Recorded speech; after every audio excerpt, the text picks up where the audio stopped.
quickly evacuate from areas vulnerable to flash flooding. What should we do if we are already outside? Evacuate to a safe place, away from construction sites, underground spaces, and areas prone to frequent flooding. If you're driving, do not stop the car. Instead, slowly drive through the flooded area without stopping. What should we do once the rain stops? When going into buildings that have been submerged, do not touch electrical facilities and make sure to ventilate, as there is a risk of gas leakage. We should also reduce preventable damages and prepare for disasters ahead of time by following safety guidelines. That is correct. You can receive real-time safety information through the Disaster Safety Information mobile app, 안전 디딤돌. Thank you for all the great information. Remember, your safety is everyone's safety. This campaign is brought to you by EAFF 부산영어방송.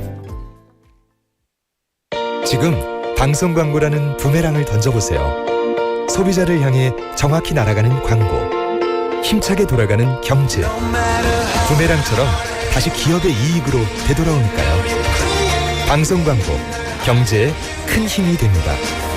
부산 방송광고발전협의회.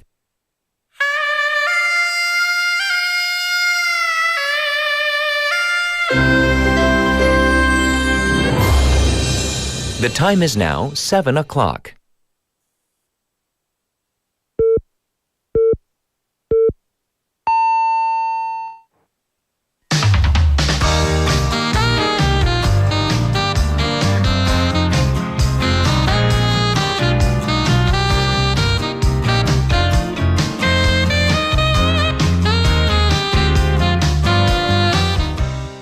Tis the season of on and off rain mixed in with heat waves. And we're also in the peak of mosquito season. Remember, we talked about those pesky mogies out there.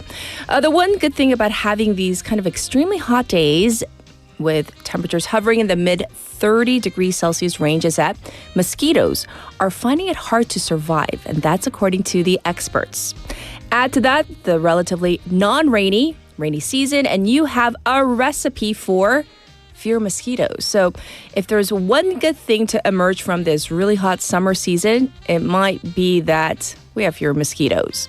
I'm Catherine. This is Morning Wave in Busan on Tuesday, July 15th on BEFM 부산영어방송.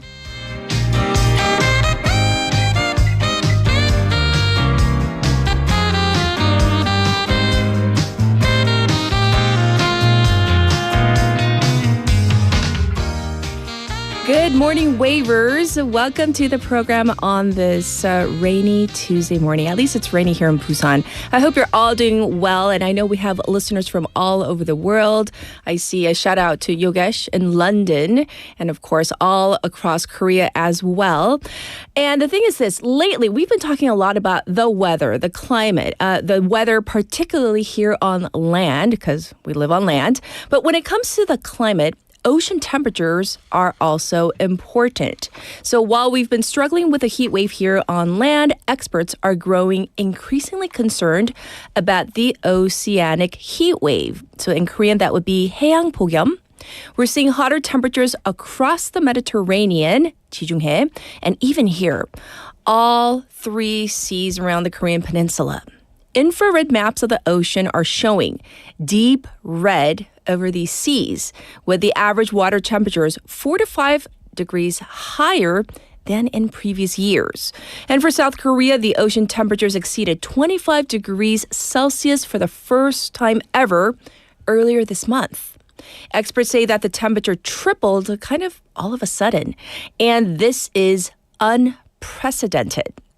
And how does this affect us? Well, in the most immediate sense, we're seeing spikes in the price of popular fish like flatfish. So in Korean, that's 광어, and then rockfish, urok, very common fish that we consume.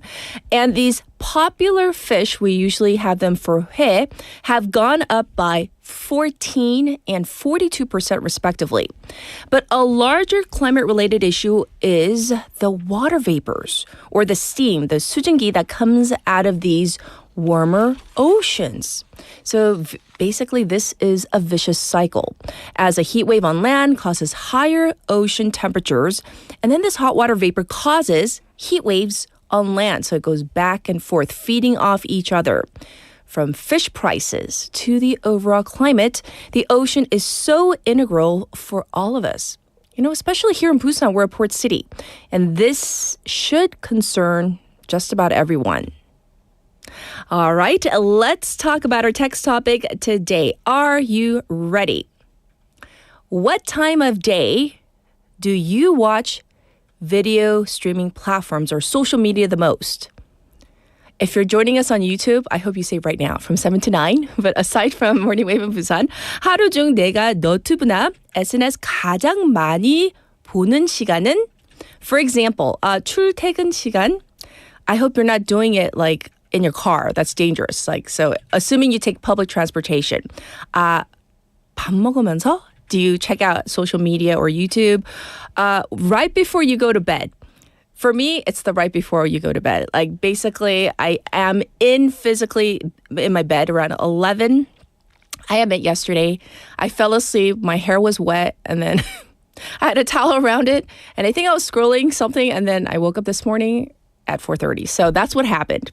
Let me know what your habits are in terms of, those video streaming platforms or social media, when you likely check all those out. Send them into BFM's live stream, live chat on YouTube. So to find our channel, type in BEFM or 부산영어방송, and you can find us, subscribe, chat with our waivers by logging in first. From your phone, pound 9050, shop 9050. That's going to cost you 100 won. You can also reach me for free through KakaoTalk, but add us as a friend first, and then you can send in your messages, your photos as well. The ways you can tune into our program, Morning Wave in Busan, yes, 90.5, 103.3 FM on the radio. If you're in Busan, like I said, we're streaming live on YouTube right now. You can watch again at your leisure. We also have the BFM app, which is free to download and easy to use. You can download that or check us out on the Papang as well. Looking at our Tuesday together. It is Tuesday, right? Yes, it is. Okay. We have Andrew with, I was hoping it was Wednesday, but it's Tuesday. Okay. Wave Sports, Wave News, Wave Sports with Andrew. And then we have Bonnie in hour number 2 for Simply Sustainable. I hope you all have your tumblers ready.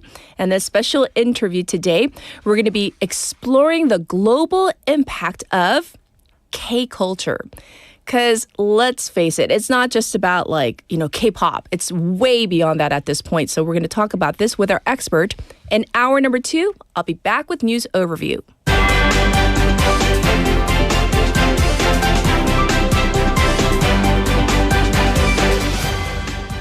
It's now 7:06 and this is News Overview. Parties split over confirmation hearings. The parliamentary parties were heavily divided on the first day of the marathon confirmation hearings slated for this week, lambasting each other over allegations surrounding the nominees and their policies. Special Counsel raids Drone Command and Defense Ministry. The Special Counsel investigating former President Yoon Suk-yeol's martial law case raided the Drone Operations Command, known as DOC, in the Defense Ministry yesterday, as the probe is seemingly expanding into treason charges. President Lee Jae-myung calls for systemic flood measures from Osong tragedy site. President Lee Jae-myung yesterday called for systemic measures to prevent flooding as he visited the site of the fatal flooding in Osong that killed 14 people last year.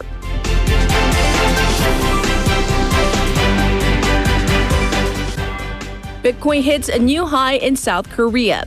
Bitcoin prices hit a new record of over $123,000 per unit in South Korea yesterday, on the same day that global prices surpassed the $120,000 mark for the first time.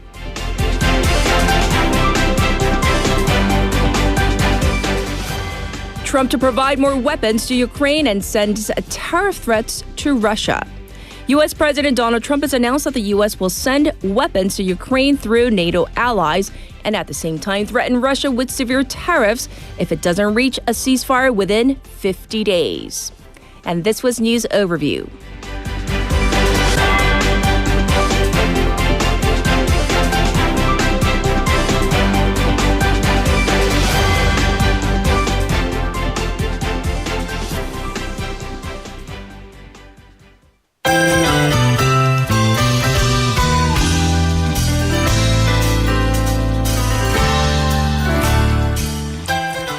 It's time to check in with Sejin for Now in Busan. Let's say hi first. Good morning. Good morning. Hardest morning to wake up today. Oh, really? Yeah. Is there a particular reason? No reason. Just because? Just because. There are days like yes, this. Yeah. that's true. Usually it's Mondays for me, but I guess for you it was today, Tuesday, right? Yeah, Tuesday.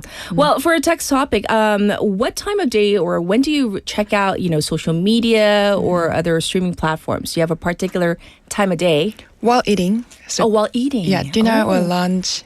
But it should be videos that has more of sound than the videos that I have to watch. Ah, because you're eating. Yeah. So you don't want to just be focusing on the visuals. I like to focus on my food. I like to have a leisurely lunch and dinner. And I heard a lot of things. I come across this quote that when you're eating, you have to focus on the food. And That's if you true. watch it at the same time, then you are less likely to be full. Yes. And you might, not you, but just you generally speaking, you might overeat because you're concentrating on the content and you continue eating, right? Yeah. Very interesting. Thanks for sharing a little bit about yourself. Now we're going to talk about our first topic. So there's talk of H&M moving its headquarters to Busan. Yes, a big shipping company called H&M is moving its main office to Busan. And that would mean it could bring in economic impact for more than 1.8 trillion won. 1.8 trillion won. That's pretty huge. Where does that number come from? And I'm thinking that there must be job creation attached to this. The Busan Chamber of Commerce commissioned a report, and they are thinking about building a 50-story smart building. And that alone would create around 4,570 jobs as well. Yes. What about the national level effects of this? Are there effects or is this just going to affect Busan? Nationwide, the report projects 156 trillion won in total production and value-added effect over 5 years and more than 21,000 jobs. So besides money and jobs, which is very important, does the move bring other benefits to our city? Multiple things. Perhaps it could boost the whole shipping industry and attract more skilled workers.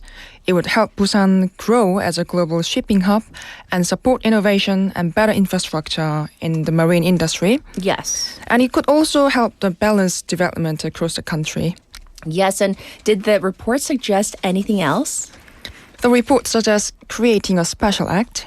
They want admin support, tax benefits, relocation support, R&D funding, and marine finance programs to be included in this special act. The report also recommends ways to ease concerns like having regular talks and offering flexible work options such as remote work. Yes. So is there a plan to move this forward?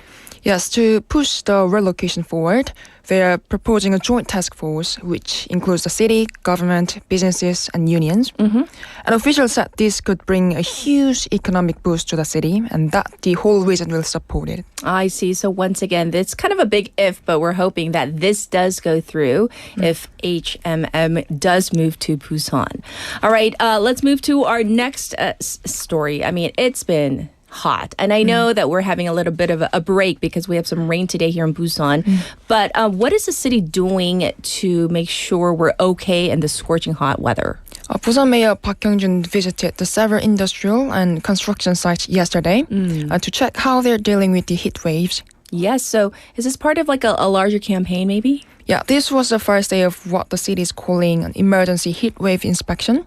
So what kind of places were inspected? First, the official went to a metal casting factory called MCM to see if workers are staying safe in the heat. Yes. Then visited the site where they're building the new opera house.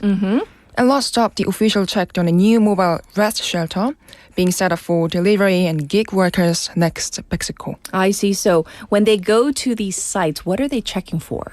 They're checking 5 key things: water, shade, brakes, cooling gear, and emergency care. And the whole idea of rest shelter is really needed at this time. So what exactly does this entail? The shelters are equipped with air conditioning, phone chargers, and computers.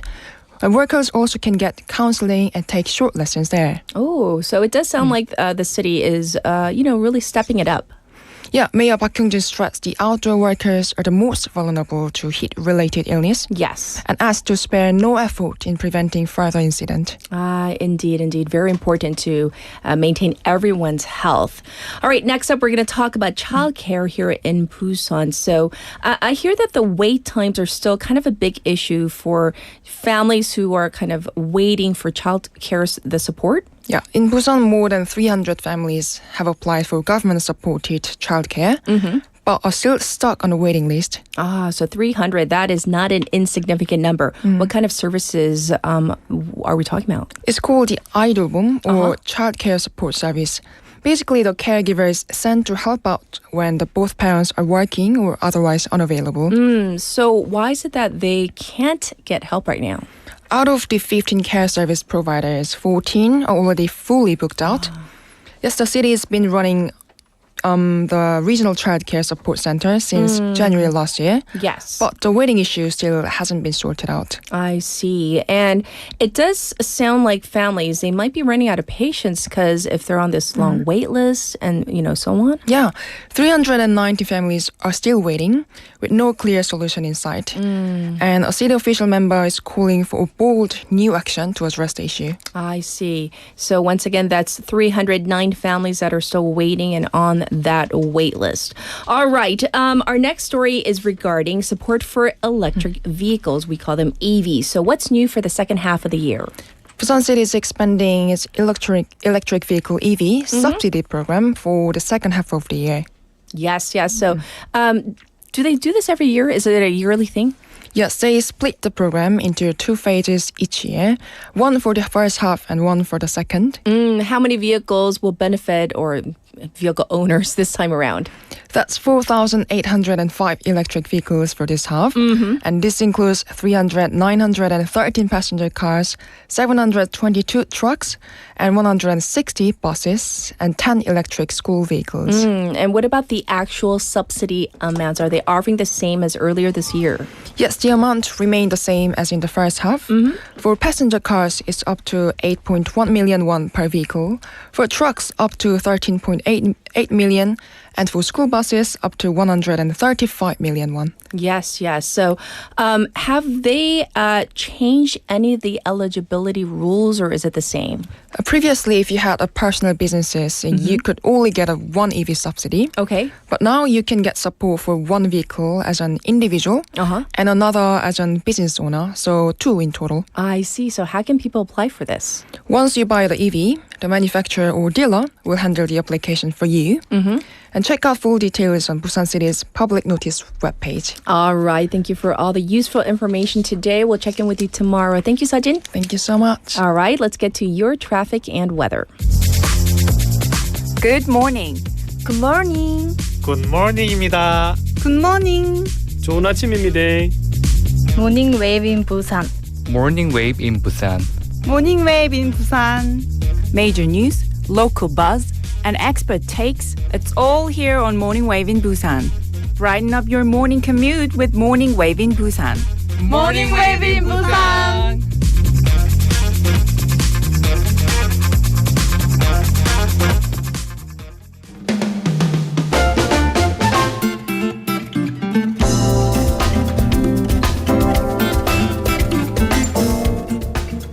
It's time for your traffic report. It's now 7:17 on this Tuesday morning. It looks congested on the Dongso overpass from Hwangryong ramp to the old Daegum tollgate. Also backed up on Bandakdaero from Sukdung to Deokcheon intersection. Also, traffic detected on Luno Samsangdaero from Myeongji underpass to Shino Bridge. It's also looking slow on Gwanmun-daero from Bangeum Tunnel to Baekyang Tunnel. Currently, it's 21 degrees Celsius under cloudy skies here in Busan with sporadic showers in parts of the city.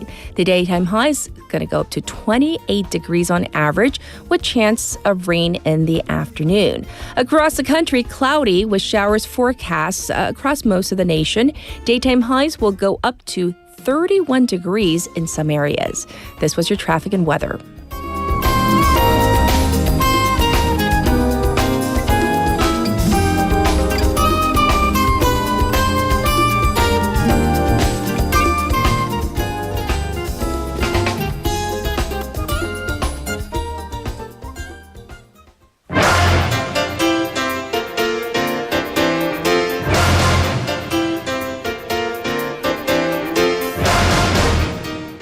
It's time for Top Stories. We have Haley in the studio. Good morning. Good morning. I hope you're doing well. I was so deceived this morning.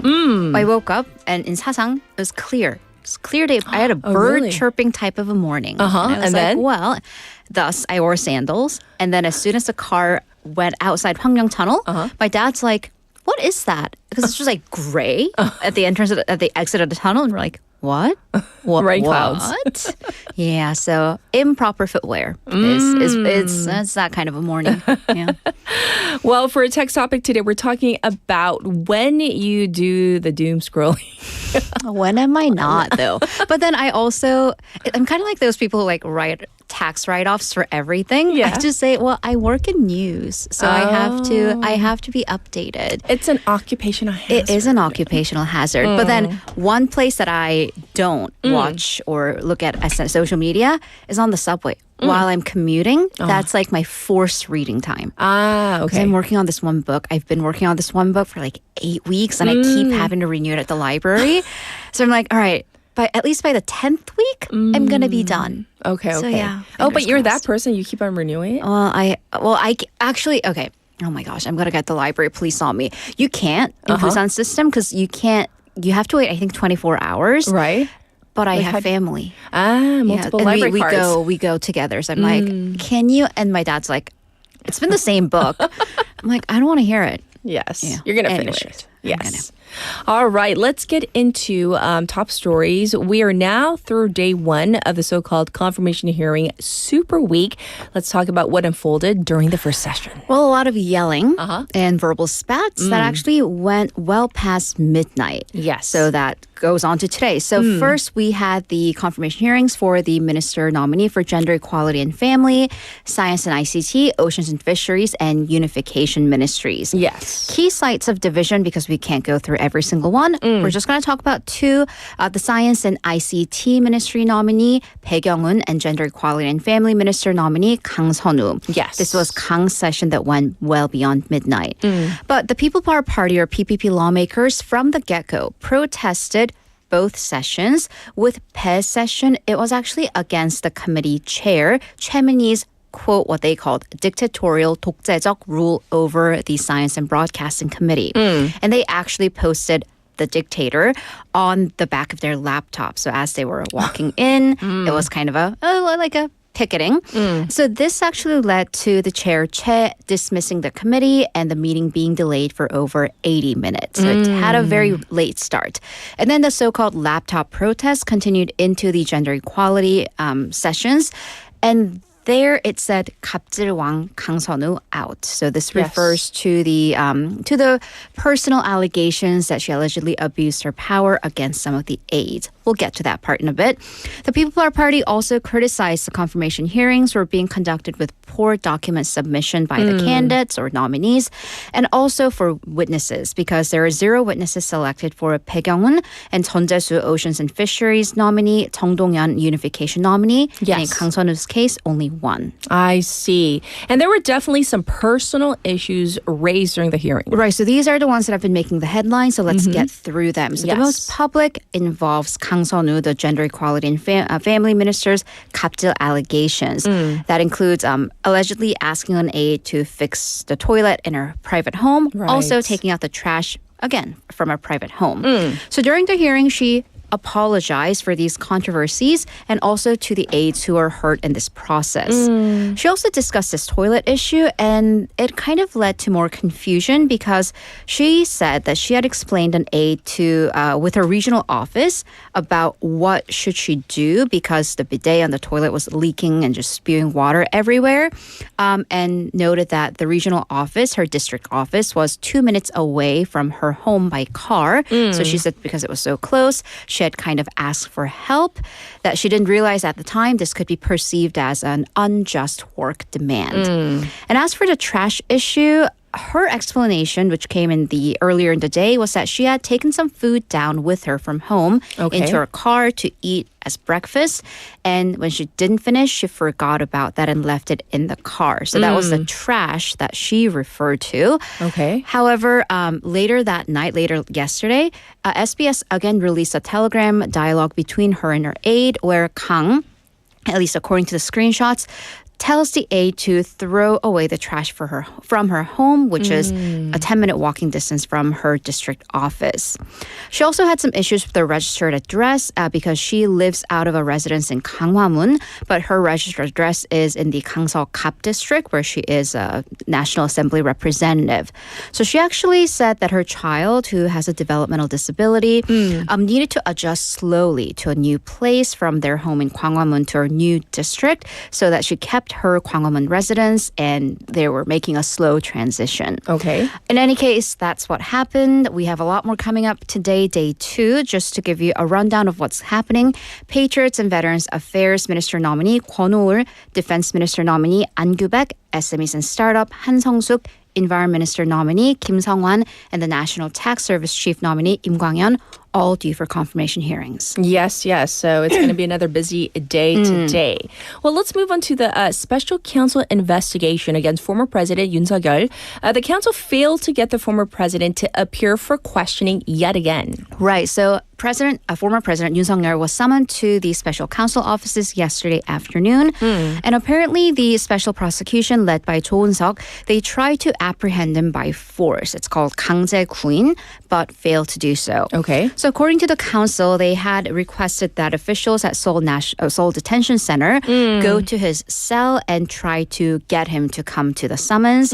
However, that failed. The former president did not respond and refused to leave his cell. Okay. And although we use the term by force, yes, it's to urge him to come. And officials said given his position as the former president, they couldn't very well actually physically force him out of the cell. Yes. So the council said they will send another request to the detention center later today to send the defendant to counseling by 2 p.m. today, and added that as a longtime prosecutor, former President Yoon should be very well aware about the questioning and investigation process better than anyone, and added that the situation was something that they never thought would happen nor could comprehend. Yes. Well, speaking of former President Yoon, he has lodged several complaints about his, the conditions at the Seoul Detention Center. Right, so via his attorneys. So Yoon's attorneys have argued that the former president is facing infringements to his human rights. So their argument is that since he has been put under detention, he hasn't been able to get hold of medication for his diabetes, eye issues, and other illnesses. Also complaining that it's been too hot both in his cell, also in the meeting room with the attorneys, which has an air conditioner. He argues that he also hasn't been given exercise time that other detainees do. Okay, so what has the Justice Ministry said about this? So they have refuted every single allegation and explained that the former president did not have his medication on him at the time he was taken to the detention center. However, that the center provided the necessary medication at the time and then allowed at a later time for his usual medication to be brought in. Okay. They also explained that the former president is given an hour of exercise time like every single inmate or detainee does. However, because, again, of his position, he is not given this time along with everyone else and is separated. I see. All right, we're going to leave those stories there for now. Let's move on. Yesterday, there was a fire that broke out of a surgery room at Joseon University Hospital out of an OR. So let's get details on this. Right. So when we first got the alert, it was quite concerning, but thankfully the fire was put out with no one seriously hurt. Okay. So a fire broke out of an operation room OR at Joseon University Hospital yesterday morning around 8:12. Yes. Thankfully, it was put out by the staff in about 10 minutes. However, 35 medical staff, they had to be treated for smoke inhalation. 40 people evacuated. Again, no one critically injured. Things were reportedly hectic at the hospital for a while yesterday because patients had to be moved because of the lingering smoke and the floor evacuation. And so, about a couple dozen surgeries have been rescheduled or postponed because, an OR was set on fire. Yes. So witnesses say that they heard the alarm go off and they smelled burning. But because a lot of patients are hooked onto various machines, it's not easy for them to evacuate quickly. Yes. But thankfully, they heard the announcement saying soon after that the fire was put out. Well, do we know about the cause of the fire? Right. So according to the Gwangju Fire Department, they suspect that the fire started from an electrical source, a particular 24 outlet socket power strip. So it's not At first I was like, is this another so-called multi-tap issue? It's a little different because this isn't like a regular extension cord. They are medically specifically designed to connect multiple medical equipment. So it's like a square, like a cube pillar. And all four sides have 6 outlets each for a total of 24. It has been reported that at the time of the fire, some devices were connected to the outlet, although it's not clear how many. So the police and the fire authorities have sent the multi-tap, the source, to the National Forensic Science for further investigation. However, the specific cause could cover a range of electrical issues. But again, reminder, electrical fires, they do happen often in the summer. Right, and once again, glad that no one was like seriously injured. Let's move on to some international news. Israel has presented this plan for a humanitarian city for the cities of Gaza, but this has come under fire. Right, the humanitarian city is under quotation marks. So Israel's defense ministry has suggested or announced plans to relocate some 600,000 Gazans to an area in southern Gaza, in Rafah specifically, and then ultimately pushing the entire population of Gaza, some 2.1 million, to this specific site. And satellite images show an increasing number of buildings that have been demolished or torn down in Rafah, which is the planned site of relocation. So there might be some clearing happening. So Defense Minister Israel Katz told reporters last week that this would be called a new humanitarian city, and Palestinians would move into this city within 60 days of any ceasefire. By the way, ceasefire talks have been stalled for now. Katz said that Israel hopes to encourage Palestinians to voluntarily immigrate from the Gaza Strip to other countries subsequently. And the plan also apparently has the support of Prime Minister Benjamin Netanyahu. But this has been criticized by many agencies and people and leaders. Right. If you just think about the population density alone and the resources, 2.1 million ultimately to that area. And also, well, forcing them out of their homeland. So United Nations Agency for Palestinian Refugees, UNRWA, said that this would create massive concentration camps, and this term is of particular importance. Also displace Palestinians and deprive them of any prospect of a better future in their homeland. Even former Israeli Prime Minister Ehud Olmert told the press that this is like a concentration camp, 강제수용소, saying that the inevitable interpretation of this plan would be ethnic cleansing. Again, the pointed and very strong choice of words from the former prime minister, it really clearly evokes what the Jewish people went through during the Second World War. Although he did draw a clear line saying that Israel's current campaign was not ethnic cleansing, but then forcing people into this particular city would. Well, we're going to call it a wrap for all the news for hour number 1. We'll check in with you in hour number 2. Thank you, Haley. See you in a bit. And we're ready for our first song, which is a song request from 가보자고 waiver Golden. And this is from K-pop Demon Hunters.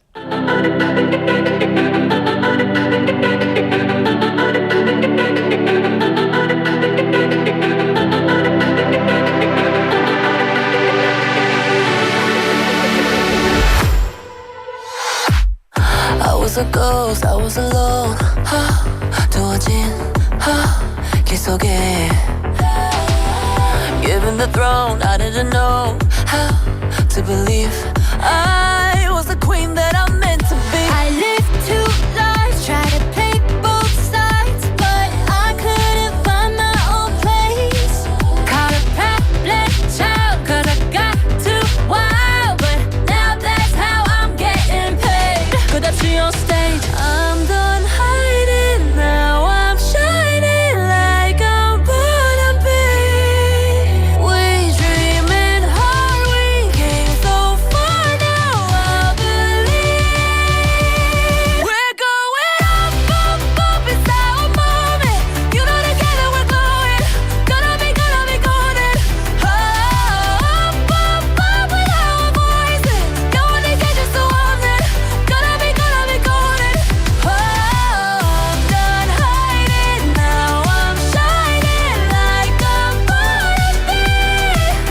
Oh, our time, no fears, no lies, that's who we're born to be. Waited so long to break these walls down, to wake up and feel like me. Put these patterns all in the past now and finally live like the girl they all see. No more hiding, I'll be shining like I'm born to be.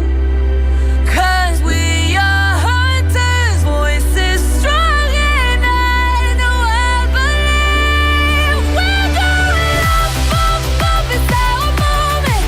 You know together we're glowing. Gonna be golden.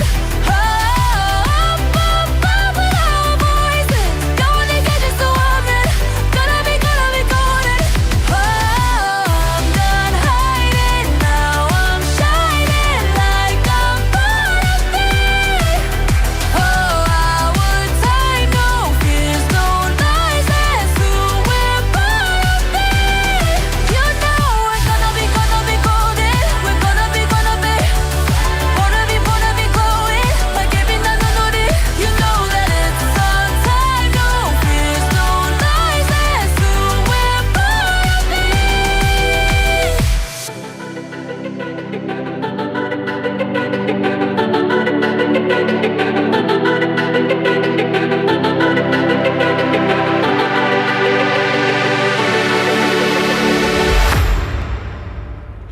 I was joking off air, and I actually posted onto the YouTube page saying I was, in air quotes, forced to watch it. No.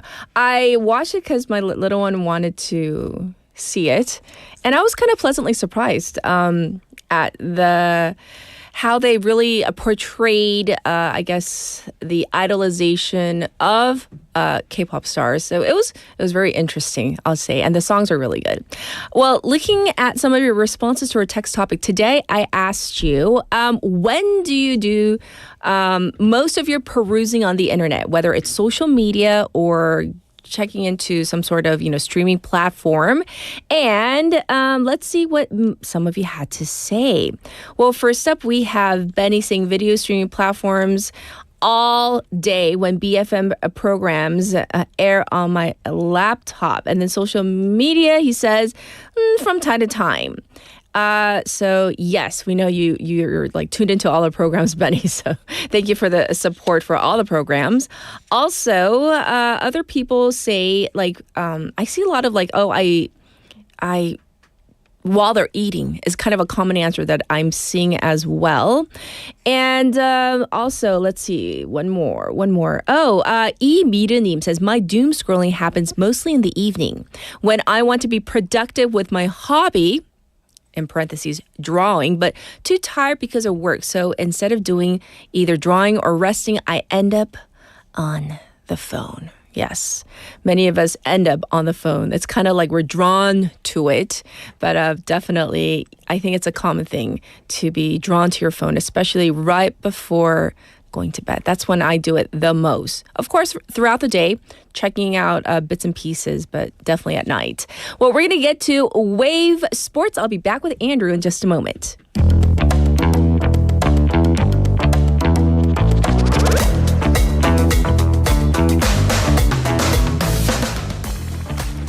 It's time for Wave Sports. Okay, we're kind of not in sync, but it's okay. No, my headphones are down, and for once, how are you? For once, my voice was it couldn't be heard. Is that possible? Impossible. I can hear you from outside the studio. Oh, settle down. Even with our soundproof, everything here. I remember my very first segment I ever completed here at BFM. Yes. It was sports, actually, with Tim Chatelier on the evening show way back when, and Tim came out of the studio and said to Jang PD that don't think we need speakers, just put them on top of the building. Yes. And it's so no true. looking back. Yes, I can hear Andrew from across town. Yeah. When we're watching the same soccer football match, and I'm like, I bet Andrew's like screaming right now. Yeah, definitely. Yeah. That's both of us. Yeah. All right. What do you have for us today? No text topic. I like it. Let's move on. No. Yeah, let's do the text topic. When do you do the doom scrolling? Or do you doom scroll? I do. I feel myself a little more lately for some reason. I don't know, or these days. I'm not sure why. but it does usually happen after my boys end up going to bed. Yeah. I'll, be looking at something. But usually what happens with me isn't that I'll start doom scrolling. It's that, okay, I did set out with a purpose. And then there's just multiple rabbit holes that I go down. That's true. Yeah, that is so true. The algorithm picks up on, Yeah. Oh, you like this. You'll like this even more. Yeah. You linger on a page for like 3 seconds and they're like, we got you. We know. You're interested in these mafia bosses? Oh, well, you got this, and this. Right. Anyway, but yes, we are here for some sports. And we're going to get started with a clip. We don't usually get started with a clip right off the hop. But it's going to set the tone for this week's segment, if you will. Now, our listeners, I'm pretty sure, are going to find these voices familiar. And it might even surprise some of you what we're going to talk about. Okay. So let's get to the clip before we get into this. Anyway, I don't know if you know, but the Tour de France is happening right now. Is it? Exactly. Andrew didn't cover it this week, so is it really? He didn't cover it? Mr. Murphy? Oh my goodness, this is the biggest... We're talking about like baseball and soccer. Boring. This is the biggest cycle. The Tour de France. I swear in the beginning, I was like, who is that? And then I heard my voice. I'm like, oh my God, that's Busan. Hey, a little birdie let me know that I was called out on the air with a listenership of over 3.5 million individuals, hearing that I was not doing my job properly. He wants your seat. Yeah. Yeah. No, not happening, Vasana. Not happening. He usually listens in the morning. Vasana, if you're listening to this. Vasana isn't the one who threw me under the bus, though. It wasn't? No, yeah, it was you by calling No. saying that I didn't cover this stuff. No. So we're going to get started today with the Tour de France. All right. We don't have to. Maybe the reason I didn't cover it is there's 21 stages in the Tour de France. Yes. I'm sure you did. I didn't listen to the rest of that segment. I turned it off after that. But, at that point last week, they were only in stage 3. So I thought, we got a few days to get into Just it. a few. Because it will not finish until the Sunday, the 27th of this month. So, like I said, there's 21 stages, and I'm sure you guys did talk about that. So, actually, stage 10 wrapped up yesterday or last night, early this morning, Korea time, I guess it was. But it was a big shakeup, if you will, in the general classification, which is just, fancy terms for the standings. The GC is what we'll call it from now. Okay. So the stage 10 after stage 9 was very flat, but apparently there was a lot of crosswinds. It's like airplanes. Like if there's crosswinds, they're going to have some issues. Yes. Which was for a very flat day, which led up to stage 10 through France's Massif Central. The 2025 Tour de France saw this dynamic shakeup in the mountain section with, a bunch of climbs in this one. Irish rider Ben Healy surged into the yellow jersey after finishing 3rd on the stage, leapfrogging former leader Tadej Pogačar by 29 seconds overall, which when you really think about it, you're like, 29 seconds? It's unbelievable how close this is. All right. Then the stage itself was won by Simon Yates, who attacked on the final climb in the Puy de Sancerre to hold off the rider for the solo victory. Now, this does leave the top 5 at Ben Healy in first, Tadej Pogačar in second, Remco Evenepoel in third, Jonas Vingegaard in fourth, and Matteo Jorgensen in fifth. Now, this was all going on. It was Bastille Day in France yesterday. Yes. So it's actually one of the stages that usually gets highlighted on a lot of news channels and stuff because of the fireworks that are going on around the country. And, there's usually celebration. There's always a celebration at the end of every stage, but it's usually a bit bigger. But the climbs, they climb nearly 4,450 meters, over the 165 kilometer, trek yesterday, which is always amazing. And I will say that, they do get some respite for the next day, stage 11, because it is quite a flatter terrain, which usually they get after a big mountain climb. Yes. So the general classification here, the standings are heating up with some changes after Tadej Pogačar was kind of in the lead for a few stages. But there is always a shakeup towards the end anyway, so we'll see how it goes. But maybe next week I won't cover it, but I'll be here with it on, for the finale, if we will. I want to hear what Vasana has to say in response on our next segment. Well, he'll cherry pick something that I didn't cover. So we'll see. All right. Yeah. I love it. All right, let's move on to our next item. Moving on to tonight's football match, the soccer match that will take place, or it's the EAFF E1 football championship. That's a mouthful and a half. Yes. I think they need to shorten this up, but I guess sponsorship is needed. Will happen tonight in Yongin. There was no surprise here that this was coming down to the final match, and it's why Korea was scheduled to play Japan in the final match, which both teams played Hong Kong and China earlier. Yes.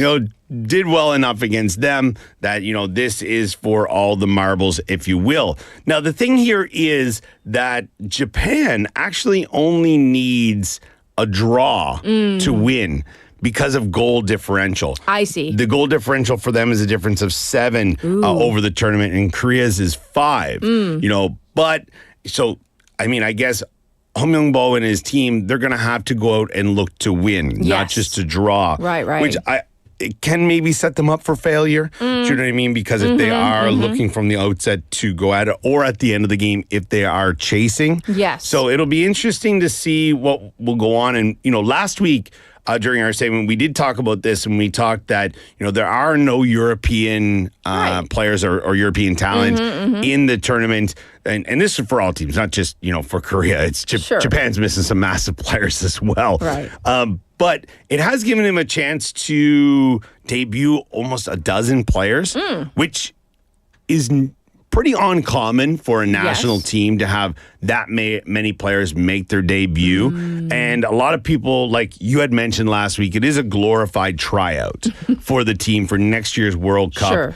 There's a lot of players that are starting in this tournament that won't even be on that team next year, which is kind of sad, because if you are in the essentially a final of a tournament, you would think that you're going to be on the team next year. Right. So it has given him a chance to evaluate some of the domestic talent here and see who's going to fit, who might not, and also the systems they're going to play. So, both teams are looking, at some of their depth, or there are some older players who have made the jump and made their debuts. So maybe they'll look to them to see how it will go. All right. So that's coming up tonight in Yongin, right? At 8 o'clock tonight. I don't know. Have you watched any of the games? No. No, you haven't. I watched a bit of both. I got home a little bit late on Friday, and I didn't get to see most of the game. I don't know. I don't want to call it lackluster, but it's, the attendance I mentioned last week has not been great. Yes. I'm sure this game tonight will have a much better attendance. It's a Tuesday night. It's a typical night for, the national team. Predictions for the match, I would say, you got to favor the home team. You would hope. Yes. You would hope. But I think also because they are chasing a little bit, they need to kind of keep their cool. Any game against Japan is always gets heated. For any sport is so hot, right? The rivalry is always there. So we'll have to see, and if they can keep their structure, I think it'll be good. But also for the manager, for Hong Myung-bo, it'll be, a step in the right direction if they can do this. Yes. Yeah. And I know we have some FIFA Club World Cup final. Another mouthful. Yes. All right. You didn't have to say that EAFF one. So there you go. All right. Yeah, it's the FIFA Club World Cup final. It took place on Sunday, I guess early Monday morning here in Korea. Yes. And an upset. We always love an upset. Going into this, I thought Paris Saint-Germain, PSG is going to have no issue. Knock off Chelsea. They'll run into their season on a high. Oh, the prediction people said, hold my drink, and said, not going to happen. Yes. Chelsea stunned European champions PSG with a commanding 3-0 victory to take home the World Cup, FIFA World Cup, Club World Cup final. You got me all jumbled. I know. It's the goodness. FIFA Club World Cup. Yeah. And some people are saying, do we even need this? But I'm just saying. I don't think we do. I agree. Not at this why? level. Not at 64 teams or whatever it was. At the MetLife Stadium in New Jersey. So claiming inaugural title and expanded tournament. Cole Palmer was the star of the show, scoring twice in the first half and assisting on João Pedro's goal just before the break. Now, the thing I want to talk about the hair. hair. So there was not my hair. There was a red card in this one where João Neves was sent off after pulling Mark Cucurella's hair. And for anybody who doesn't know who Mark Cucurella is, he's a fullback for Chelsea, but his hair is... It's fuller than mine. It's longer than yours. And it's fluffier. It's like here. It's curly. It looks like he has... Why doesn't he tie it? I don't. He wears like headband? an Alice band or whatever they're called. Yeah. But again, I don't think. Yeah, this isn't the first time he's gotten his hair pulled. No, it's happened multiple times. Yes. So I think maybe it's a tactical thing now. It's like, all right, maybe I'll catch them by doing this.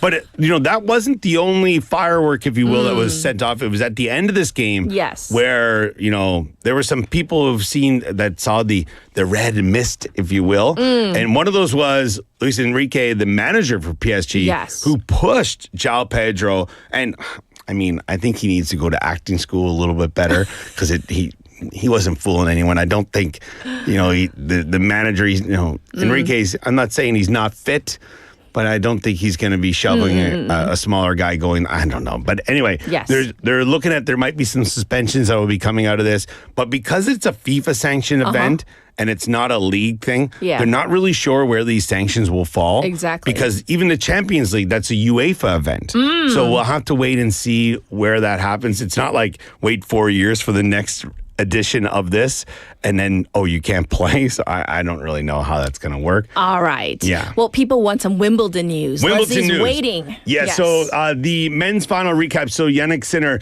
claimed his first Wimbledon title in a thrilling 4-set victory over Carlos Alcaraz. Now I stayed up to watch this on Sunday night and Alcaraz won the first set and I'm thinking, all right, I'm going to stay up and watch this because I want to see him win. And then he didn't. Sinner wins the next one. And then what after? Halfway through the third set, I said, it's like 2 a.m. And I'm like, I've had enough of this. Right. I'm going to bed. I just saw the highlights. And I woke up and I'm like, yeah, it's kind of what most people thought what might happen. So world number one broke a 5-match losing streak against Alcaraz and became the first Italian to lift the trophy, since the summer of 2019. So now this here, Sinner's relentless baseline play and clutch serving proved too much for the defending champion, who thought this was going to be kind of his rise back to the top. And especially after, Djokovic lost. So people thought this was Djokovic's last, crack at it. Right. And everyone would have liked to see him in there as well. But yeah, so Sinner now has won 3 of the last 4 Grand Slams, just on an absolute roll. Yes. Now, over on the women's side, Iga Swiatek delivered a historic performance, just dismantling Amanda Anisimova. This one here... This was like... I planned to watch this. But it was over. And it was over before it started. 6-love. 6-0. A lot of people do say on the women's side, there is a much bigger, seesaw, if you will, on like how that the top is much better than anybody else. Yes. And this was one of those sites that you could see, but 6-love, but it was 57 minutes. I know, that was short. There's sets that last longer than that. Exactly. Because if it would have been 6-5 in the first set, that would have been the whole thing. To win her first Wimbledon title, it was the most one-sided women's final at the tournament in 114 years. So, the Polish star, for us praising her, it was, this was something that was kind of unheard of.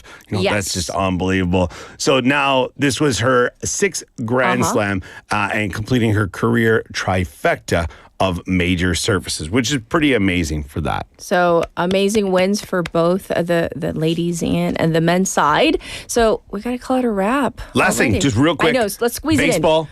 Lotte's still in 3rd place. Yes. They didn't lose any places after the All-Star break. All right. So, thankfully, even though their team lost the game. This weekend, it's a little bit of something unheard of in the KBO. It's a 4-game series. Oh, my gosh. Usually they only play 3. Right. But this one is up in Seoul at Jamsil against LG. Thursday, Friday, Saturday. They are away in Seoul at LG. But we can cheer for them in our hearts. Massive. If they can pull off, I just want 3. I'm not too greedy. Give me 3 wins. 3 out of 4? 3 out of 4. We're good to go. Yeah. All right. All right. Have Here's a good hoping one. next week. Thank you, Andrew. Yeah, I'll be back with something next week of you and Vasano. This was Wave Sports with Andrew. A little salty there, but we're going to end it with this song, 비밀의 해원 by 이상은, and I'll be back at 8.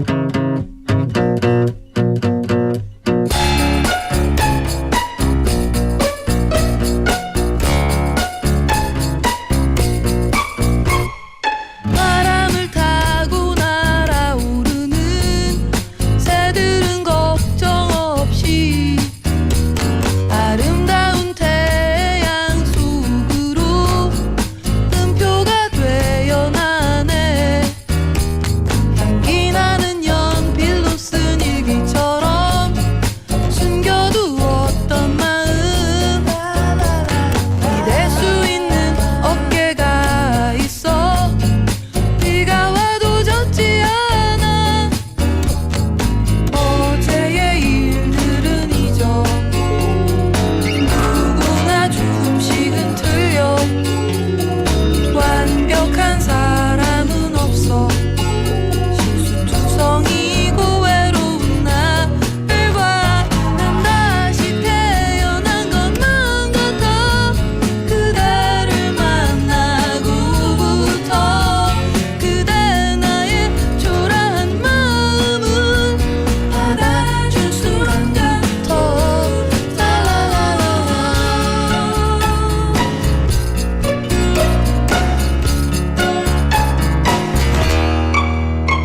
하루하루 조금씩 나아질 거야.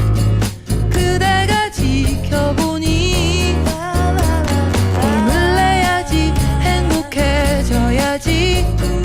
뒤뜰에 핀 꽃들처럼 점심을 함께 먹어야지. 새로 연 그 가게에서 새 샴푸를 사러 가야지. 아침 하늘빛의 민트 향이면 어떨까. 난 다시 꿈을 꾸게 되었어. 그대를 만나고부터 그대 나의 초라한 마음을 받아준 순간부터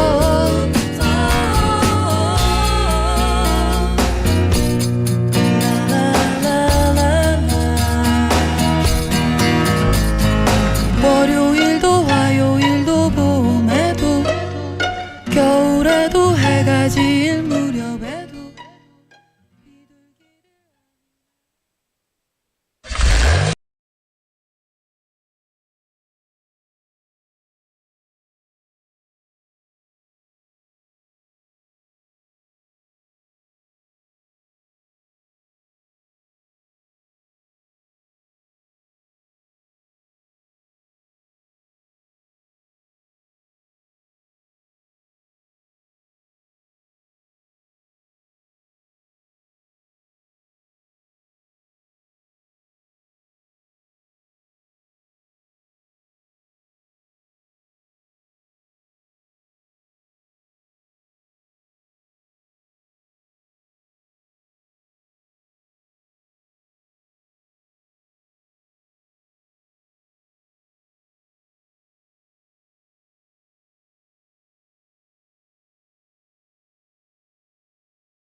부산. 다양한 문화예술, 공연과 축제가 펼쳐지는 부산에서 시민과 예술이 함께하는 특별한 동행이 시작됩니다. 부산문화재단 대표이사 오재환입니다. 다시 태어나도 살고 싶은 행복한 문화도시 부산을 위해 오늘 하루 문화예술의 멋진 항해사가 되어 보시길 바랍니다. 이 캠페인은 글로벌 문화도시 부산을 창조하는 비컬처 플랫폼 부산문화재단이 함께합니다. It's time for the Water Activities Safety Quiz Show with me, Mike. And me, Jessie. Now here is the question. On safely enjoying water activities, listen carefully and guess the right answer. Okay. From the following water safety measures, guess which one is correct. Number 1. Always warm up before swimming or going in the water. Number 2. Enter the water slowly and wear a life jacket. Number 3. Never go beyond the designated swimming area. Number 4. Call 119 or a lifeguard on duty if you witness drowning. 뭐지? 1번도 맞고 2번도 맞는 것 같은데. Time is running out. The answer is all of the above. That is correct. All of these options are important in order to safely enjoy water activities. If you keep them in mind, you're bound to have a great and safe summer. Stay with BEFM this summer for a responsible beach season. Welcome to Busan. Let me show you around. Here you can find the world's largest musical in-ground fountain and the world's only UN memorial cemetery. Stroll along the coast and explore the largest mountain fortress in Korea.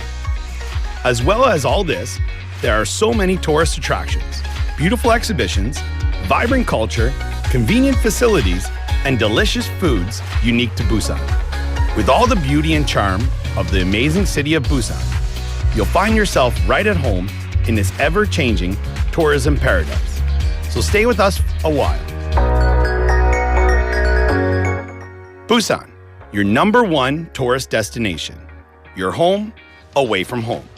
This campaign is brought to you by BEFM, Busan 영어방송.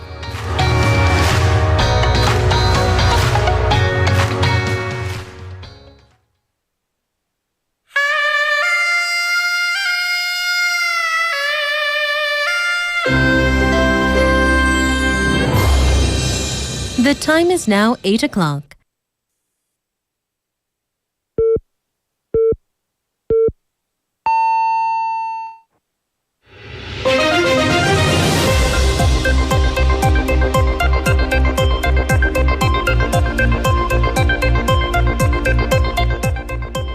It's now 8 o'clock. Welcome back. This is hour number 2 of Morning Wave in Busan. We begin with Spotlight News.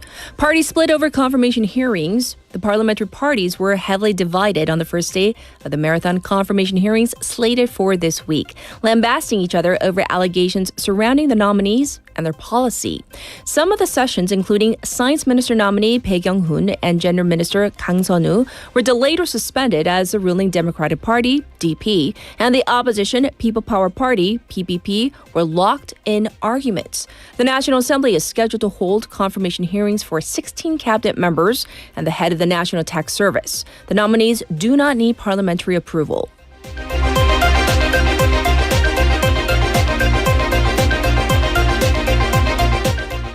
Special Counsel raids Drone Command and Defense Ministry. The Special Counsel investigating former President Yoon Suk-yeol's martial law case raided the Drone Operations Command, DOC, and the Defense Ministry yesterday, as a probe is seemingly expanding into treason charges.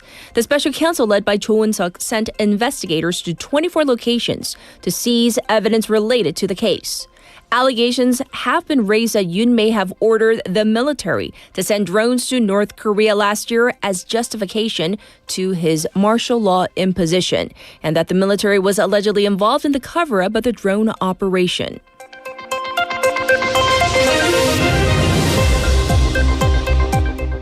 President Lee Jae-myung calls for systemic flood measures from Osung tragedy site. President Lee Jae-myung yesterday called for systemic measures to prevent flooding as he visited the site of the fatal flooding in Osung that killed 14 people last year.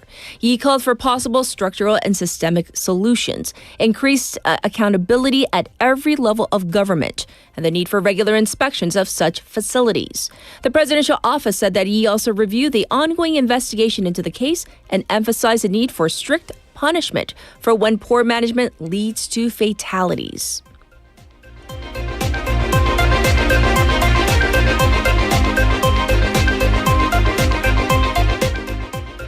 Bitcoin hits a new high in South Korea. Bitcoin prices hit a new record of over $123,000 per unit in South Korea yesterday, on the same day that global prices surpassed the 120,000 mark for the first time. Bitcoin has been rallying in recent days as the U.S. Congress is launching a so-called Crypto Week, where they are set to discuss key digital asset bills to give momentum for pro-crypto policies. In the meantime, the Kospi closed above 3,200 points for the first time in almost 4 years yesterday, driven by optimism over the government cash handouts.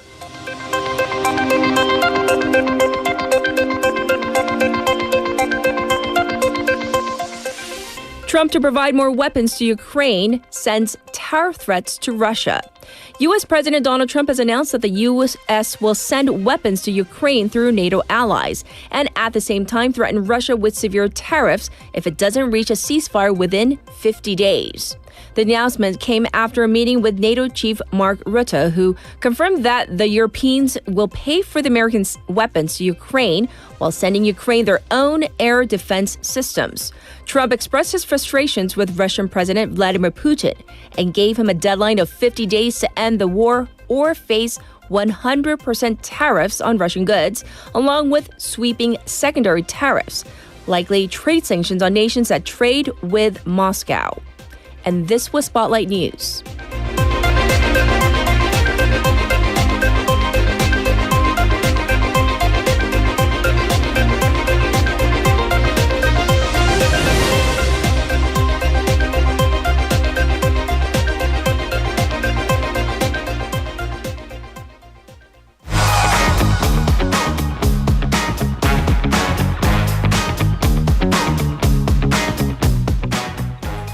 It's time for Waggle Waggle. Here's Haley back for hour number 2. Hello again. Well, for our first story, we're going to talk about a person who's going to prison for making hundreds of refunds on food. So we need the how and the why, all the little deets. All the why and what's going on. Right. I mean, I have trouble asking for one refund. Yes. Many people do. But this person, a college student in his 20s, he's been sentenced to 1 year in prison and also training education in stalking for blackmailing and obstructing business. So he falsely accused 300 businesses of having bugs and other foreign substance in their food when they didn't. Yeah, and got refunds. So he basically lied to get refunds.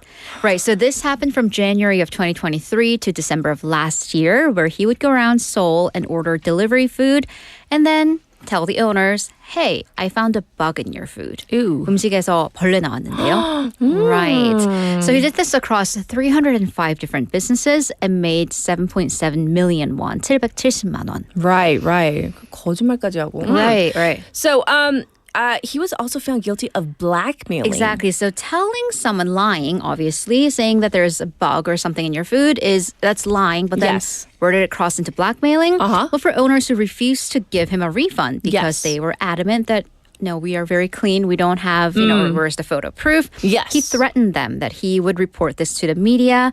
And he also wrote false reviews about these restaurants on various delivery pages. And that resulted in the obstruction charge and the subsequent conviction. So there was actually even a victim who had to go through the district office sanitation and health inspection. And I hear those are a nightmare if you get one. Yes. Because someone, I mean, these are anonymous, but someone had lodged a complaint against that particular business. Yeah, so the judge said that the defendant took advantage of the fact that small businesses are really sensitive to these reviews. I mean, even like a 3-star out of 5 review can dock down your levels. And while the defendant had gone through repeated police questioning, so he was actually reported and questioned multiple times. It wasn't until he was actually in custody that he was physically forced to stop this. However, the judge did lower the sentence by taking into consideration the multiple repentance letters, the 반성문, and his criminal history. I see. Well, that is something that we should definitely not do. Let's move on to this issue, kind of related to, our text topic. Right. YouTube, specifically taxation on high-earning content creators on this platform. Because I believe, I'm aware that a lot of them, some YouTubers, creators, they rake in lots and lots of money. Yes. So this is, of course, a relatively new job. Mm-hmm. And as such, taxation laws are still catching up. So according to the National Tax Service NTS data, which was released by Democratic Party lawmaker Jung Tae-ho, from 2019 to last year, tax audits were conducted into 67 high-earning YouTubers, and these collectively charged them with the amount of 23.6 billion won together in taxes, or on average 350 million won per YouTuber. So we're saying 유튜버당 3억 5천만 원 in taxes, 세금, not earnings. 그럼 얼마나 버는 거예요? I don't even That's a lot. know. Right. So this includes not only, well, here's the thing though. Okay. Not only earnings from the videos they create themselves, but all of their wealth and assets and everything else. Right. But it also shows the number of YouTubers that have been put under these audits. 세무조사, the figure has increased drastically in the last 5 years.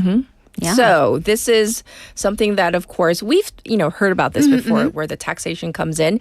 But there's been some criticism over potential problems with how some content creators they earn profits and the all-important views, right? And the likes. So I mean, if you're just going out there, traveling, creating content, yes, honest to goodness content, that's great. But then, we've covered issues like the wrecker or Rekka YouTubers, and we'll talk about them. Yes. Issues ranging from a little problematic moral gray area to downright illegal. Yes. Because according to the NTS, they conducted audits into internet broadcasters that earn profits via what's called Excel or spreadsheet competitions. There's deepfake and gambling content and cyber wreckers, aka those who create and spread rumors.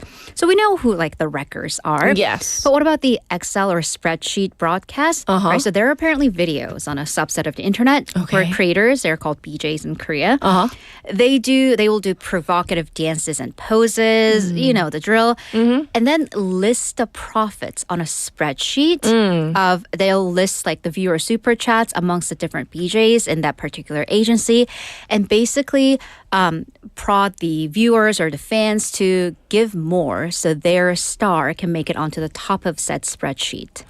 So basically, it's kind of like, when an idol comes out with an album. Yeah. I mean, the same mentality, not calling them equals, but, you want to stream or buy more albums to get that singer up to the top of the chart. Basically, the same competition going on. So some BJs, creators, are known to make over 10 billion won in profits each year from this. Oh. That's a giant pool of potential taxes that we should be benefiting from. Again, there's been controversy that despite a clear evidence of profit via a spreadsheet on a video, they are not reporting such earnings. Right. So actually, YouTube itself, the platform, is cracking down against some, lower quality content. Right. So this is a little unclear, but the changes will go into effect July 15th, local time. YouTube said it's updating its policies about the YouTube Partner Program's monetization policy. So it says it's a small update to discern what would be considered spam or mass-generated or repetitive content. Yes. But there have been concerns about, does this concern AI? Because a lot of mass-generated contents are really prompted by artificial intelligence. Those AI voiceovers or photos or videos. Well, YouTube says it does encourage creators to use AI tools to enhance their storytelling. So we'll have to see where that fine line is. Sure. And of course, we have the fake AI-generated videos about news or current events that pose problems with misinformation. Yes. So that is that story. And this one's just for fun, but apparently there's a joke online about how to tell a Korean person, apart from other, nationals, when at a beach. And I saw this one. It's from lighthearted, but also kind of cultural fashion connotations from a lack of skin exposure. I know. Via their rash guards. Yes. 래쉬가드, right? There have been multiple articles about Koreans' love for these full body. For those of you who are not familiar with rash guards, they're basically wetsuits. Yes. Right. They cover everything. And questions on global social media about why are Koreans always covered head to toe when swimming, right? Or near the why beach. are they swimming fully clothed? So the numbers actually back this trend up. Right. Between last week of June, the final week of June, and the second week of July, the hot season. Yes. There's been a 35% increase in rash guard sales over online retailers, while there's only been a 5% increase in women's bikini sales. Well, I think the first reason is self-explanatory because rash guard, sun protection, no? Guard against rashes. So Yes. UV protection. Because, well, I mean, hasn't Bonnie covered this before? How sunscreen can be very damaging for marine environment. And by the way, it washes out anyways. And who wants to apply every half an hour? So you just slap on a rash guard. Yes. There we go. One consumer behavior expert, though, she contributed this to the Korean collectivist mindset. Group mentality. Basically, we care about what other people think. Doesn't everyone? But then also has a cultural issue. Yes. And then maybe a more of a conservative attitude, and I'm citing some experts here, of trying to minimize skin coverage. And, there may be body image issues or even positive body image issues because if there's less skin exposure, you just don't care. Right. So a lot of that. Okay. However, some fashion experts do say, though, it's kind of like the whole thing of skinny jeans. Fashion comes back in cycles. So swimsuit trends apparently change about every decade. And rash guards began getting popular in the mid-2010s. Well, we are in the year 2025, so we shall have to see. Yes. So do you wear a rash guard? I do. I do too. Well, I didn't have one, but my sister just gave her old one. And now I'm like, this is so comfortable. Why didn't anyone tell me? So, yeah. Especially when you go to like water parks. Like, right? Because you don't want the stuff coming off. Yeah. Rash guards are good. All right. Final story. This name you might recognize. Giselle Pellico has been awarded with the top civic honor in France. But we do want to remind our listeners, our audience, of her incredible journey. Right. So her name was all over the news in the latter half of last year. Right. And now Giselle Pellico has been honored with being named Knight of the Legion of Honor. This is the highest civic honor you can receive in France. Yes. So this 72-year-old grandmother, her story started as that of a victim's because she found out in this. Oh, by the way, trigger warning. Yes. Because we're talking about sexual assault, that her husband, well, now ex-husband, Dominique Pellico, had drugged her and had dozens of men rape her over 10 years. Right. And there was a whole thing of him accusing her of cheating on him because she tested positive for infections. Anyways, well, she flipped that rhetoric from victimhood to reclaiming her life when she took charge of the narrative, which is why she has become such an inspiration. So in France, as with many countries, victims have a right to anonymity. They are, as it is their right, allowed to not publish their names. She actually waived it because she wanted to give this story a face and a name and hold the trial in public. Yes. So this has been heralded as the moment that she rewrote France's relationship with rape culture and victim blaming. Okay. And this, I think, really speaks to it because after the trial, Pellico said she wanted all of society to be a witness to the debate that took place here.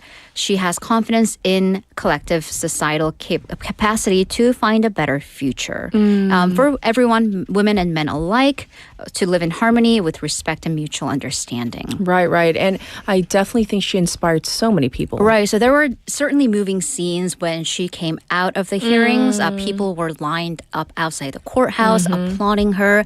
And by the way, she still uses her, she didn't go back to her maiden name. She still used her ex-husband's name, Pellico, because she says, quote, she wanted her grandchildren to be proud of that name, which they too have, as being connected to her rather than their grandfather. Yes. So during this award ceremony, French President Emmanuel Macron publicly paid tribute to Pellico as trailblazer, adding that her dignity and courage moved and inspired France and the world. Right. I mean, you can't even imagine to be betrayed by the person whom you trusted the most, your husband. But all right. Well, thank you for going over all the Wagley news. And of course, we'll check in with you tomorrow. Thank you, Haley. Have a great day. All right. Let's get to your updated traffic and weather.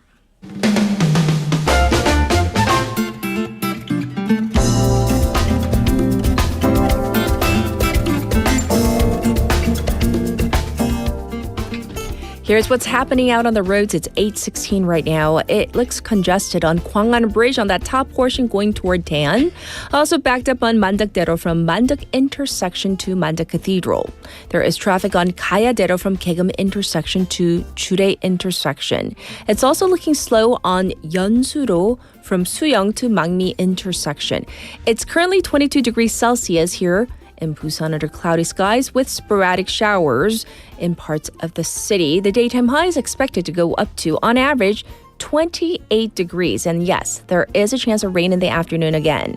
Looking across the country, cloudy with showers forecast. Daytime highs are expected to go up to 31 degrees Celsius in some areas. This was your traffic and weather.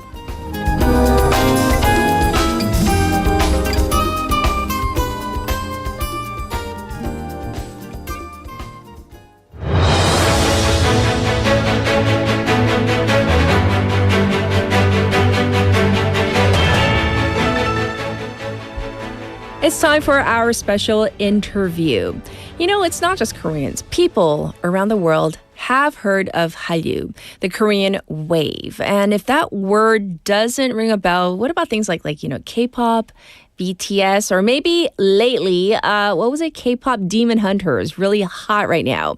So yes, we're talking about K-culture today. It all began in the late 1990s with, K-dramas and K-pop starting to gain attention overseas. By 2015, this boy band we know as BTS had taken the global stage, winning major music awards in the US and, of course, amassing a huge international fan base as well.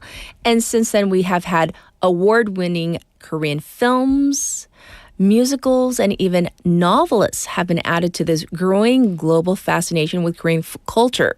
We're going to dive into what is behind this global K-culture phenomenon and what might be next. So we have invited Dr. Benjamin Minhan, Assistant Professor of Entertainment and Media Studies at the Grady College of Journalism and Mass Communication at the University of Georgia. Let's say hi first. Hi, welcome to the program. Thank you for having me. Yes. So Dr. Han, if you could begin by defining what does Hallyu or the Korean wave mean to you? And maybe you can give us a sense of its origins and the significance right now. Sure. Hallyu is a cultural phenomenon where we have witnessed the growing popularity and success of Korean media and pop culture.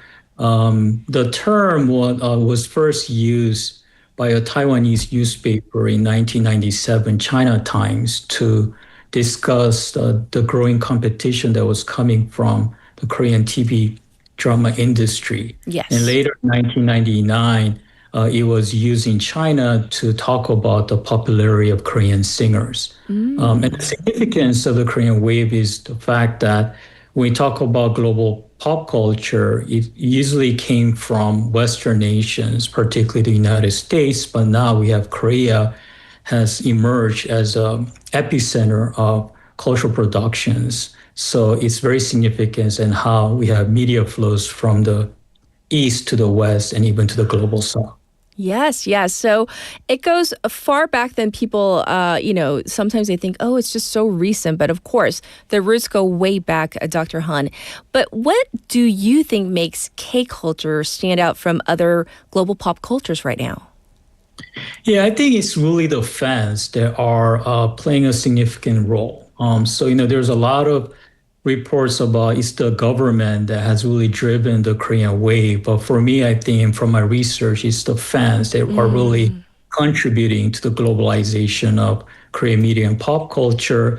And it's also how the Korean wave has sustained itself throughout the years. I mean, we had a lot of different kind of global pop trends. We have like Japanese pop culture in the 1990s. We also had the Hong Kong cinema in the 1980s and even the Latin music in the US in the early 2000s. But Korean wave has really sustained itself through fans who are actively kind of participating in social media platforms and digital media, for the past decade or so.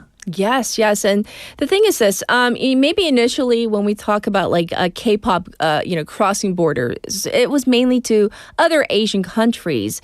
But I mean, right now, K-pop really going beyond just Asia, but being well received by even marginalized communities. So what do you think draws such diverse global audiences to K-pop culture right now? Yeah, so there are many kind of factors, reasons why Korean pop culture is so appealing to audiences from Latin America, the Middle East, and even Europe. Yes. And, there is also like the choreography, the visual aspects of, K-dramas, the storylines, as well as the stories, the background stories of idols where, they have really worked hard to achieve their dreams. And these stories resonate well with global audiences and listeners. But one thing that really stands out is how Korean pop culture is able to foster kind of this collective identity, a sense of community. So I was attending a local K-pop event here in the Atlanta area. Yes. And I was very surprised to see not it was only well attended, but also, most of the people that attended the event were non-Asians. So we had like African Americans, Latinx, and other people from different ethnic groups coming together. And they had this solidarity and bond that they've developed, friendships. So It's not just about consuming music or TV drama, but it really helps them foster this kind of sense of community that's very tight and continue to develop their kind of social relationships beyond just Korean pop culture. Right, Dr. Han, that's a great point that you make because some people still have the perception like, oh, well, if a K-pop group, let's say, for example, is performing in the U.S. or in other countries, the fans that are coming are probably just all, Asians or like, gyopos, as we would say. But it's not true anymore at this point that there are people from all walks of life of different ethnicities, nationalities that are converging onto these scenes. Correct, Dr. Han? Yes, that's right. Yes. And from your perspective, you've already mentioned how the fandom, the fans, that they have made a critical difference in the popularity of K-culture. But can we focus on that a little bit more? The global fandom in terms of shaping K-culture and the influence of anything Korean these days. So how are they transforming what we normally think of just consuming and buying things, but how are they shaping what's going on right now? Yeah, so I mean, it's a lot of the labor, right, involved when they are, as your fan, you kind of disseminate music videos, circulate new music, or even organize events. And what's interesting is I've met local kind of organizers who have raised money on their own to organize like K-mini-cons, where they invite a lot of fans who are interested in Korean pop culture and they have like dance contests, outfit contests. And a lot of these sometimes are not noticed by kind of media, right? Because they're happening in very local spaces. But, when you think about even Latin America, because of the success of Korean pop culture, now Korean idols are not only going there to have concerts, but they're also integrating kind of Spanish lyrics into their music, collaborating with Latin musicians. Yes. So the industry is also responding to kind of the global fandom and in order to kind of appeal to them further. Yes, yes. And, there's been so much attention paid to, groups like BTS, Blackpink, even Bong Joon-ho with Parasite, also Squid Game. And then lately we have K-pop Demon Hunters on Netflix. There are some huge hits, but in your opinion, Dr. Han, what gets maybe overlooked when we talk about the rise of K-culture right now? Yeah, I think a lot of times, we try to define what the letter K stands for in like K-pop, K-dramas. And I think we have a tendency to focus on kind of what is so global, right? The global dimensions. For me, I think one thing that gets really undermined and overlooked is the local dimensions also, right? The local aspects. And a lot of these fandoms or fanish activities are happening like in local spaces, like local boba tea places where fans are gathering together, or they're just going to the local a K-pop music store to buy merchandises. And I think these are very important kind of activities that are really shaping K-pop culture and K-drama culture as well, but it's not getting a lot of notice, right? Because we tend to think about these big, huge concerts organized by big companies and labels and so on. Yes, yes. And as K culture does become even more global, do you think that there might be a risk of where the K and the K culture might lose some of its like Koreanness or culture roots, or maybe just become too commercialized? Yeah, I don't think it will lose its cultural roots. I think kind of the authentic kind of quality of Korean pop culture will continue to be there. Because we have seen a lot of backlashes against groups that Korean K-pop groups that don't have Koreans in them, and a lot of fans have reacted in a very negative way. But I think it's also the question is who gets to define what are the authentic qualities of Korean pop culture? True. So yes, I think that's a big question.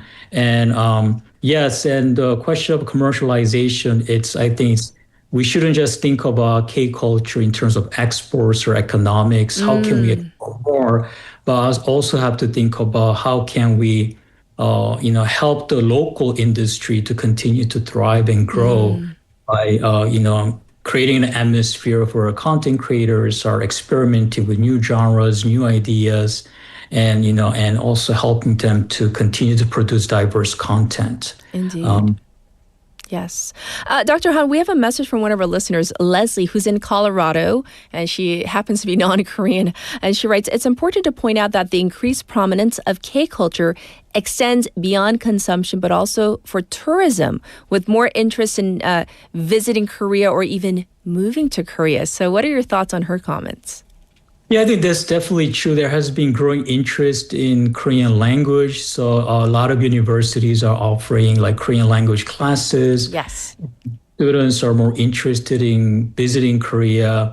And even I've heard stories where women, are also traveling to Korea to find Korean men. So because it has been influenced by K-dramas and kind of their perception about Korean men portrayed Korean drama. So I think it also expands not just in pop culture, but also can think of like cosmetics, K-food, and many other kind of consumer products. Yes, yes. So for a final wrap-up question for you, Dr. Han, today, where do you see K-culture heading in the next few years? I mean, we're definitely hoping, and at this point, it can't be a flash in the pan because it's been going on for several years now, but where do you think it's headed? I think there are a lot of challenges, and we have like, for instance, the growing competition from like global streaming services like Netflix, Disney Plus. So I think and in order to kind of sustain the success of K-culture, I think we also have to think about policies. How can we develop effective policies that help continue to foster the growth of Korean cultural industry, music industry, the film industry, and the TV industry, and also think about intellectual property rights. How can we help Korean content creators retain those intellectual property rights that are very significant in the era of artificial intelligence and or digital media? So I think these are some of the questions that we have to think about and consider if we continue to contribute to the development of K-culture. Yes, well, thank you so much for providing us great insight and expertise on this very hot issue. Thanks for joining us today, Dr. Han. All right, thank you for having me again. This was Dr. Benjamin Min-han, and we talked about the global impact of K-culture. So I'm really excited about what's to come in the future. Of course, currently we're seeing such a heyday for K-culture, but I'm also excited about what comes next. We're going to take a song break, and this is Euphoria by BTS.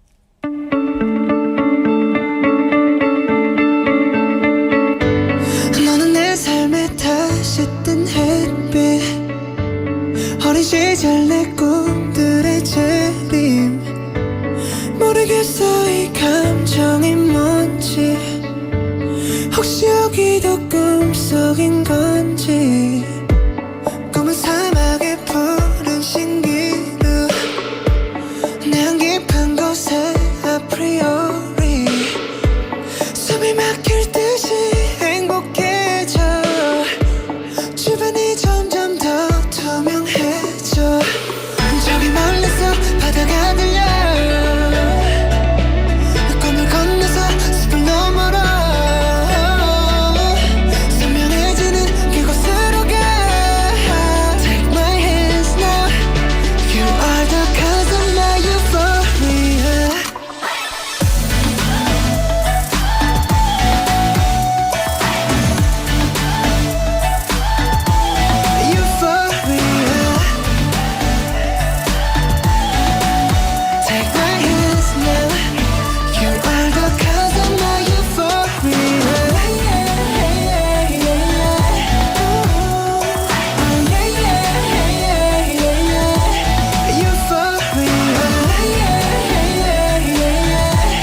멀어진 꿈을 찾아 헤맸을까 운명 같은 하나만은 달라 아픈 너의 눈빛이 나와 같은 곳을 보는 걸 When you please stay in dreams yeah. 저기 멀리서 바다가 들려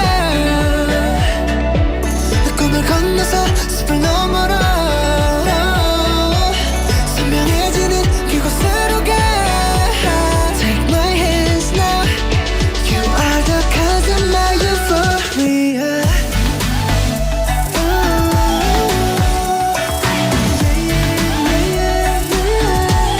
Euphoria Take my hands now You are the cause of my euphoria 모래바닥이 갈라진대도 그 누가 이 세계 흔들어도 잡은 손 절대 놓지 말아줘 제발 꿈에서 깨어나지마 저기 멀리서 바다가 들려 꿈을 건너서 숲을 너머로 선명해지는 그곳으로 가 Take my hands now You are the cause of my euphoria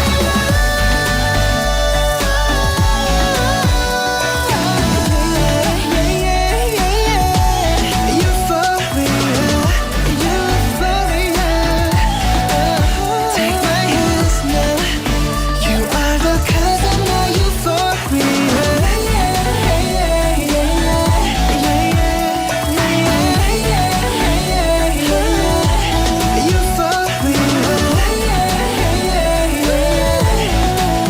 Close that door now And I'm with you, I'm in utopia Welcome back, everybody. I have a public service announcement that I have to get out to you right now. This is from the Ministry of the Interior and Safety. So, as the heat wave continues, the risk of water-related accidents is increasing. When enjoying water activities at beaches, coastal areas, rivers, valleys, and other locations, please make sure to follow basic safety precautions. Always wear a life jacket. Children must be accompanied by a guardian. Do not swim under the influence of alcohol. Evacuate immediately in case of heavy rain. And if an accident occurs, alert those around you and call 119 right away. Also, schools and households are advised to educate students and children in advance on how to stay safe during water activities. And we're going to read some of your messages right now. So today I've been asking you, when is it that you tend to turn to social media or, go on those streaming platforms? So many people did say that, like right before they fall asleep or they go to bed at night. But some people, they say like throughout the day. And I did have that message. Where'd it go? Oh, so William, he pointed out that he actually loves tuning into our program. Yes, promo for the show. And saying that, he always watches responsibly. But the fact that he tunes in, I don't know if he tunes in every day. William, do you tune in every day or very often enough as he goes about his very productive day in San Francisco? So thank you for sending in your comment regarding that, because obviously we are on YouTube these days. So many of you, I'm sure, are checking us out on that very platform. So I certainly hope 7 to 9, you're on this platform. And then, of course, we have other great programming at BFM as well. All right, we're going to get to, actually, let me read one more. I don't want to ignore people on KakaoTalk as well. We have 조현철님. 저는 밤에 유튜브를 많이 봅니다. 그래서 한 번씩 잠잘 때를 놓쳐서 고생해요. I think we can all relate to this. He says basically that he checks out NoTube at night right before going to bed, and that's why sometimes he loses out on sleep. That's not a good thing, I know, but I'm sure we are guilty. We've done it at least once in our lives, right? Where you're like, scrolling, doom scrolling, or watching something that was so fascinating and you just couldn't put it down, but you need to put it down. All right, we're going to get to Bonnie and Simply Sustainable.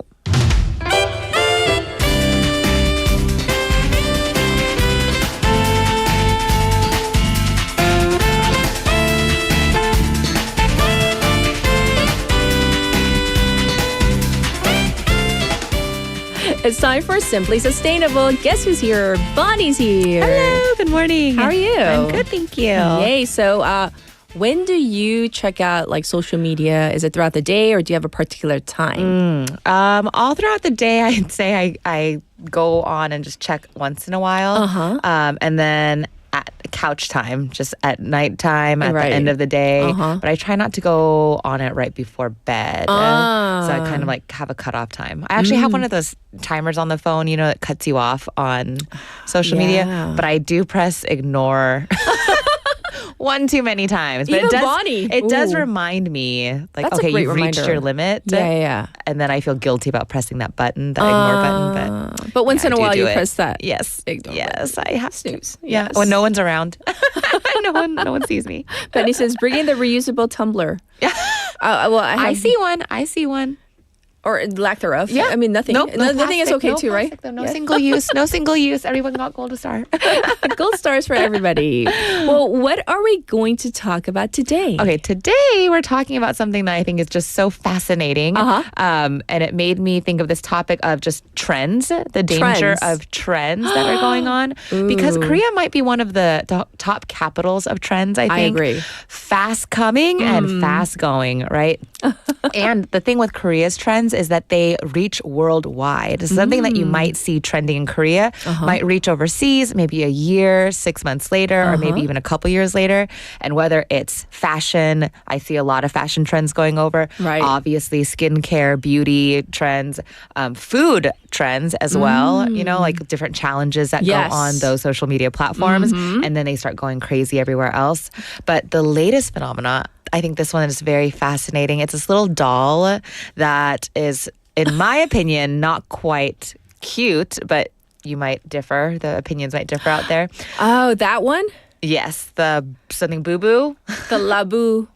Boo. I think you guys have seen these out there. I've actually never seen one in person. I don't know. Have you guys seen them out there? I have. And like my first question was, why are they so popular? Why? Yes. But they are extremely, and like this is so funny because like Leon, she's in charge of our Now and Next, like trend segment. So she brought this issue up a few days ago. And so I said the same thing on her segment. I was just like, I don't know why they're popular, but they are. Yeah, I don't know if it's an age thing. I'm like constantly wondering as they're popping up everywhere. Am I missing something? Am I not cool enough to think that these are so cool? But maybe it's because they're not that attractive looking that people want them. But, you know, it caused a huge craze with celebrities having them on their very expensive handbags. And then they have one of these on them. But I wanted to give a little background on them as well. If you don't know, they actually started out as art. So these characters were originally storybook characters inspired by Nordic fairy tales, and especially ones about elves. So an artist actually illustrated a book series in 2015, and they featured these cute little tribes of female elves known as these little boo-boo characters. Yes. So the original artist teamed up, though, with a Chinese toy company in 2019, and that's when the big craze started. Yes. And it kind of was very attractive to consumers because they were sold in what were called blind boxes. So you don't know which character you're going to get when you buy the box. Okay. And some of them are really, really rare. So this is where they get you, right? Because they're like, you don't know what you're going to get. And they usually range between, I think they started off in the $20 range, and now they're up to $40 to maybe $200 per for that character. little thing. Yeah, this thing, right? Yes. It's a thing. I wouldn't even call it like a doll. I don't know what you call it, a little monster. They actually are little monsters, but they rare collectible items can be as expensive as one was just sold off for $170,000. That's like all like eog one. Like what? Yes. So yeah, they're rare collectible items. And these dolls also have little accessories that you can dress them up with. So I've heard some people, you know, during the summer weather, they put like little sunglasses and hats on them. And during the winter weather, people put like scarves and jackets on them. So they're, you know, something that you can be interactive with as well. We have comments. Yes. Layla. She liked they aren't even cute comment. And then she says, I do love to decorate my bags, but not this time. Like she's not on board with this trend. Yeah, but a lot of people are. I know, right? and especially like the celebs and the influencer. Yes. And by the way, H님 says 내 마음을 정화시켜주는 goodwill influencer Bonnie. 너무 감사합니다. Yes. So like you're the goodwill ambassador. I like that title. Also, I don't want to bash anybody that has these dolls. Oh no. It's I think whatever to your liking, right? Whatever you want to do. But I think it's a very interesting topic because it just tells us about how our brains are kind of working with these trends that are going on. So it's not just these little dolls. I think this is just the latest example of what people are really into. And especially because now that they're not readily available, they sell out very quickly. So because they sell out really quickly, they're sold in these blind boxes. I think that's what gets people on the craze of them. And as I was saying this earlier, when you see something a lot of times, there's something in your brain that starts going, do I want that? Is that something that I want as well? Well, everybody else has it. Yes. Should I get it also? That's true. And so there was it reminds me of another trend that went kind of viral with something great, I think, a reusable tumbler. The stand thing? Yes, it has a handle, it has a lid, sometimes it has a straw. Right. And this caused a huge craze where people were actually in line fighting sometimes. Yeah, very, very early, fighting for these limited editions because they had like Valentine's Day editions and all these different kinds. People were fighting each other, like you said, fighting each other for these. And also, when I went back to America a couple years ago, I saw they even had like little straw accessories, so they were really getting to the consumer market by selling all these little additions that you could get for your tumbler. It's kind of like the bits for the sandal. Yes. The comfy sandal, alligator sandals. Totally. Yeah. Like, they're trying to get you with all the accessories. Yeah. And also something I don't think is that cute. But after a while, alligator you're like, sandals? do I want that too? Yes. Yes. I am very boggled by all these things. But another trend too, last one, very popular American grocery store was selling these canvas tote bags, and they came out with different colors. And I don't know if you saw videos on that, but people were rushing the stores for these, where they even put a limit to how many one person could buy in a day. One of our listeners gifted us. She came all the way with them in hand. But I like those bags, that particular one. I it's love an eco those bag. bags. Yes. So those past two, the bags and the tumblers, are really great items to have, right? Yes. But it's just funny because they caused such a craze. It's a trending item, right? I've heard actually people were going into this American grocery store with disguises on to buy more because they were on a limit per day. Oh my gosh. And they were selling them on eating. Yes. For really, really a lot of money. Yes. So what is going on with these trends, right? And actually, there have been many studies that have been going out that say that these trends are actually changing the way our brains are wired. Yes. Right? The problem with these trends is they come in really fast, but they go really fast. Yes. And they're reflecting our society and how we are as consumers, right? So as consumers, are we really thinking, is that something I really want? Sure. And is it something that I really need? As opposed to, oh, well, everybody else has it, so now I want it too. Because the problem with these trending items is that we are actually telling the makers, the producers, yes, this is what we want, so make a new trending item, make something that maybe I don't need, and that already exists, right? These tumblers, these bags, dolls, these things already exist, but for some reason... Yes. It's like creating this demand. Yes. And then, it's like kind of artificial though when you think about it. Like, oh yeah, right. I think so because I really have to ask people: do you really need this, or do you really want it, or do you want to show off that you have it? Many social content creators, I think, they're doing these unboxing things, right? Where they buy all these different things and they unbox them. But a lot of those products don't even get used. That's true. Right? And they send celebrities these things also to get unboxed. And a lot of these items also get wasted. They don't get used. True. So we're creating a lot of waste in this. And the consumer market is telling the producers, yes, make masses, make a lot of these Make things. more. Yeah, so we're controlling the market, and the market is controlling us. It's kind of a vicious cycle. So what do you do? I mean, give us some tips. What do you do before you buy or purchase something? Are there tips? Well, I think the most important question is, do you need it? Do you really, really need this item? Okay. Right? Do you have something else in your life that will fulfill this? And then the next question follow-up is, will I still want or use this item in 5 years? 5 years. 5 to 10 years. And some of these trending items, it's a really quick, instant gratification. You Yes. get the item, you're really happy, you maybe make a video, you upload, and you brag to everybody that you got it. And then maybe a week or two later, it just sits in the back of your closet, or there's a new hot item out there. So you know, don't talk about it anymore. Okay. So those are things you need to think about. Will I still want this, and will I still need this years down the line? And also, can I get a similar item somewhere else?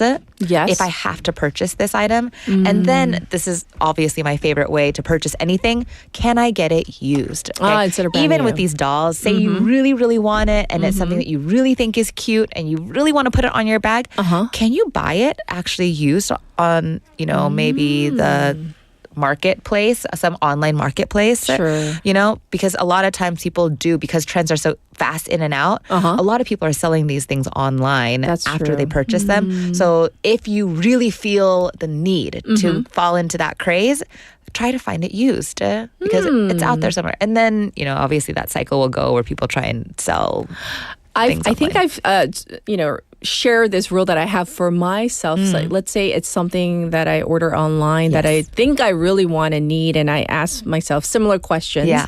What I usually do is I leave it in the cart. Good idea. And then I let it kind of just sit there. Yeah. And if at the end of a week, I still feel like I really need it, That's and then a really good I will method. press the purchase button. So I've at least gotten to the point where I'm not just like, yes, because it's so easy to order click, stuff online. yeah, The click, it's the one so click, easy. so easy, right? And then you know what happens though? I would say 80 to 90% of the time, I forget that I put something in the basket, in the cart, right? Have you heard also people forgetting, like, a bag will arrive at your door and you're like, wait, what did I order? That's right. yeah, that Because means you you're ordering. ordered it maybe late night and you're like, oh wait, this is a really good deal. Oh, I gotta get it. And then you forget about it. It means you probably didn't really need that item. Right. So I wanted to ask the waivers out there. Have you fallen victim to any of these crazes? And what did you think afterwards? Do you still have these items? Is it still something that you treasure? Yes. Is it something that you really did need at that time? So if there's something out there that you're warning people, I fell for this craze. Yes. And also, like, if some people think like, well, I can just return it, but think about all the waste that comes. Oh, all that's a whole nother episode to come. Right, the the waste, returns. the returns. Yes, That's because wasting a lot the of returns you resources. think are going to get put back in the cycle, but they are not. But that's a whole nother episode I will cover. All right. Well, thank you so much for another wonderful topic for Simply yes. Sustainable.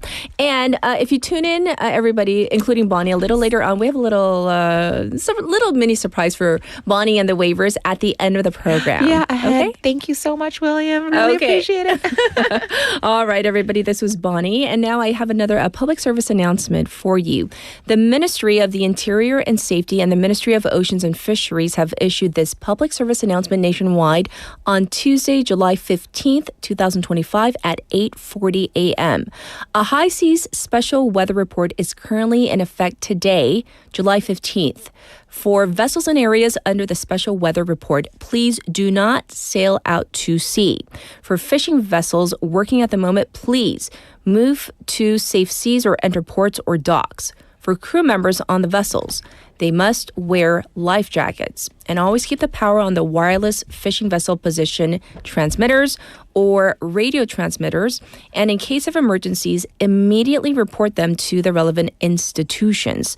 So please take special care by following these essential safety guidelines to prevent casualties. And so this was a message from the Ministry of the Interior and Safety and the Ministry of Oceans and Fisheries. And I have to read it to you one more time because we have additional details. Once again, the Ministry of the Interior and Safety and the Ministry of Oceans and Fisheries have issued this public service announcement nationwide on Tuesday, July 15th, 2025 at 8:40 a.m. A high seas special weather report is currently in effect today over the East Sea, July 15th. For vessels in areas under the special weather report, please do not sail out to sea. For fishing vessels working at the moment, please move to safe seas or enter ports or docks. For crew members on the vessels, they must wear life jackets. Always keep the power on the wireless fishing vessel position transmitters or radio transmitters, and in case of emergencies, immediately report them to the relevant institutions. And please take special care by following these essential safety guidelines to prevent casualties. Once again, this was a message from the Ministry of the Interior and Safety and the Ministry of Oceans and Fisheries. We're going to call it a day, and yes, we'll check in with you tomorrow. Bye, everybody. So, I know that we had a lot to go over today. Wishing you nothing but the best. And we're going to say goodbye for this Tuesday morning and wishing you a wonderful day. Bye, everybody.